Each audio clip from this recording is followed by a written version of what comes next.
Welcome to Eat or Not to Eat. I'm your host, Leah Lindsay, and today I have a guest. Would you like to say your name? I'm Mason Lavin. Hi, everyone. Mason Lavin is a sports announcer here in Buena Vista County, so he has a little experience, and this is his first time on the podcast. Well, it's the first podcast, so. Today we're going to be talking about weird, controversial foods that people here in America eat. The first one is very popular in Iowa, chili and cinnamon rolls. Mason, what are your thoughts? So personally, I grew up here in Storm Lake, so I'm an Iowa boy through and through. I can't imagine these two things not being together.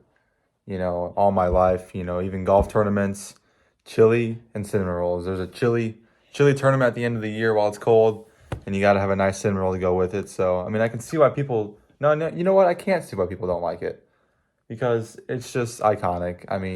There's I really could nothing you can not bash. disagree more. I know so many people who hate it. I just cannot picture those two together to contradict your statement. Why? Who was the first person that said, yeah, I need some chili with this cinnamon roll? I don't know. It was actually Senor Chili. What? Senor Chili and Mrs. Cinema Rolla. All right, on to the Very next nice. one. Yeah, okay. Less controversial ice cream and French fries. Less controversial? Yeah. How is this less controversial? Because chili and cinnamon rolls are only really an Iowa thing. I know a lot of people from other states, they said, not for me, it's just an Iowa thing. I came to Iowa, I said, I've never heard of chili and cinnamon rolls. All Okay, right, but we're on to the next thing. ice cream and fries. I don't get I how like this ice is- cream and I like fries. I think they're both strong individuals, but when you put them together, it's not good. I don't do the sweet and the salty. Do you think this is better or worse than the chili and cinnamon roll? I think ice cream and fries are better than chili and cinnamon rolls. Cinnamon rolls? I'm going to be honest. Before researching topics to discuss on this podcast, I have never heard of ice cream and fries. Never in my life. I think that's a pretty common one. I can see you it, know, the though. Wendy's Frosty, the fries. Never Oh, heard of you that? know what? I do dip my fries in ice cream sometimes. I will admit. Okay, now I know. I just said, but I think my host might be losing some credit here, or my guest. the pictures, yeah, the host. All The right. pictures. What about pineapple on pizza? What are your thoughts on that mixture? I'm gonna be really straightforward with you guys. If you put pineapple on pizza, I probably can't and will not be friends with you. I'm not hating on pineapple, but you just can't ruin pizza like that. So many other things can go on top of that pizza, and you choose to put pineapple on there. Like even pepperoni. I'm not a big pepperoni guy either, but that's so much better than pineapple.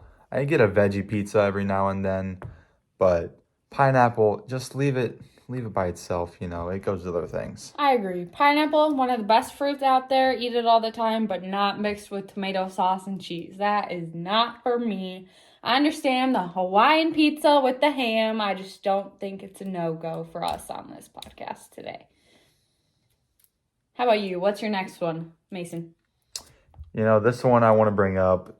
It's going to be a classic. There might be some controversy over this one, but that's kind of the whole point of this podcast right now. It's going to be chicken and waffles. I think the only reason that chicken and waffles is so everyone's okay with it, but the only reason is because everyone knows about it. It's a southern thing. Unlike chili and cinnamon rolls, chicken and waffles, they are great at advertising themselves. People outside of the South know about chicken and waffles. You can't say the same for chili and cinnamon rolls. So I think that's why it goes together. I love both of them. Do they go together?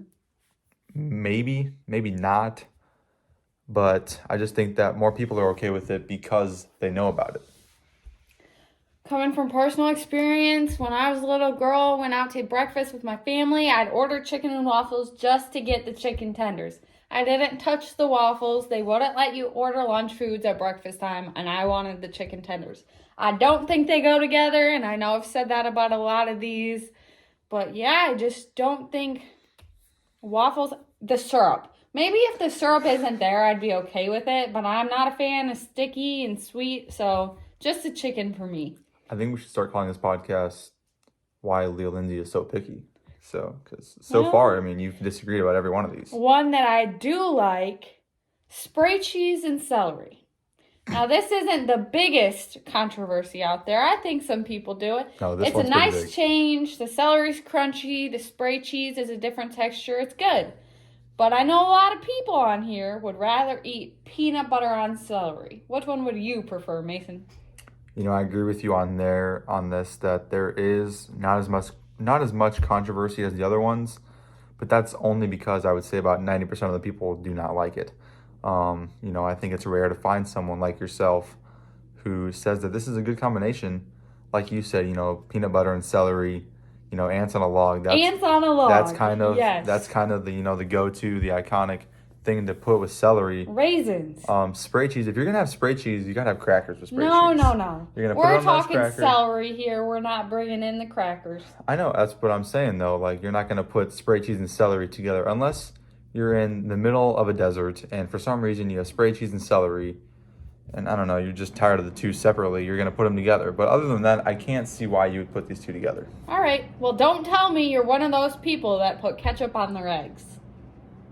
I'm not, but my mom is, so I can't hate on the people. But personally, you know,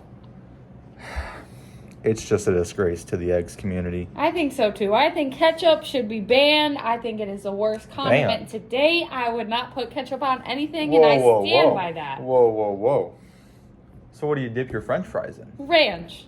Buffalo sauce is where it's at. Ketchup, out the door. So would you put ranch or buffalo sauce on eggs? No, I would not put anything on eggs but seasoning or cheese, maybe. Sauce, they don't need sauce.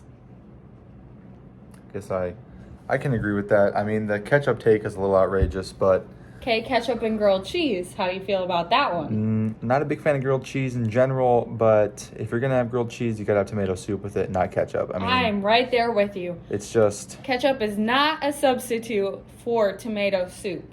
I think ketchup is just picky people's way of eating more foods. Are you talking from personal experience? I know you're a little bit picky. How do you feel about ketchup? I mean, I think personally we've realized in this podcast that you are the picky one between us, but I do like ketchup on certain things. You know, I'll put ketchup on a chicken patty, on a hamburger.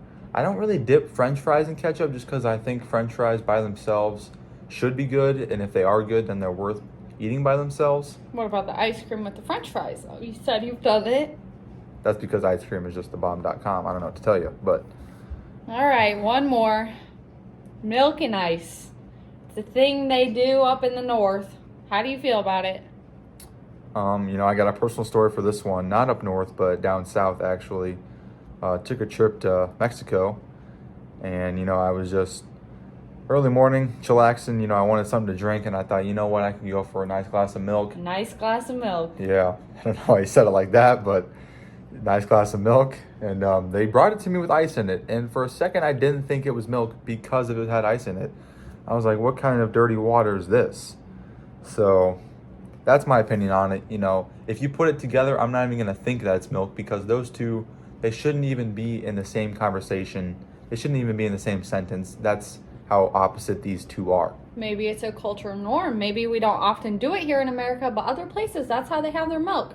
How different could it be to an ice cold water? It just keeps it cold. I don't know. I mean, but if you put ice in water, it melts. It's just more water. I don't know. Same thing with like pop.